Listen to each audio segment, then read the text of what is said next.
बतमनी ले लिए गोलौने पड़ी जे हर लगन खूबे बजाई राजा जी। बतमनी ले लिए गोलौने पड़ी जे हर लगन खूबे बजाई राजा जी। रिकॉर्डिंग बाय बादशाह स्टूडियो अरबान। बतमनी ले लिए गोलौने पड़ी जे हर लगन खूबे बजाई राजा जी। हमें छोड़ के न जाई परदेस पिया, मिली यही जेता काम विशेष पिया। हमें छोड़ के न जाई परदेस पिया, मिली यही जेता काम विशेष पिया।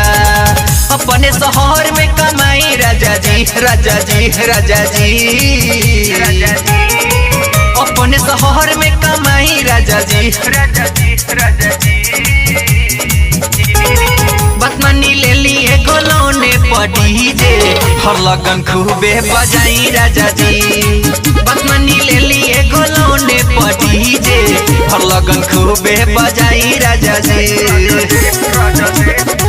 बतमनी ले लिए गोलौने पड़ी जे मिक्स बाय मनोज मस्ताना। नीक गाना बजई हाजी, सबके नचई हाजी। मिली खूबे साटा पिया, खूबे पैसा कमई हाजी। खूबे पैसा कमई हाजी। नीक गाना बजई हाजी, सबके नचई हाजी। मिली खूबे साटा पिया, खूबे पैसा कमई हाजी। नैहर से पैसा मंगाई राजा जी। नैहर से पैसा मंगाई राजा जी। बतमनी ले लिए गोलौने पड़ी जे हर लगन खूबे बजाई राजा जी। बतमनी ले लिए गोलौने पड़ी जे हर लगन खूबे बजाई राजा जी। बतमनी ले लिए गोलौने पड़ी जे हर लगन खूबे बजाई राजा जी। बजाई राजा जी। कहतानी बतिया जवान राजा जी हो मान जा। घर ही रह के बिजनेस कर बहरी राजा जान जा। बहरी राजा जान जा।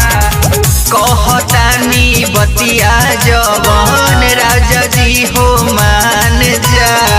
घर ही रह के बिजनेस कर बहर राजा जान जा। भास्कर के गाना बजाई राजा जी।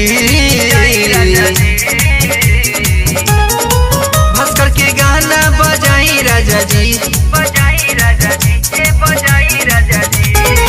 बतमनी ले लिए गोलौने पड़ी जे हर लगन खूबे बजाई राजा जी। बतमनी ले लिए गोलौने पड़ी जे हर लगन खूबे बजाई राजा जी।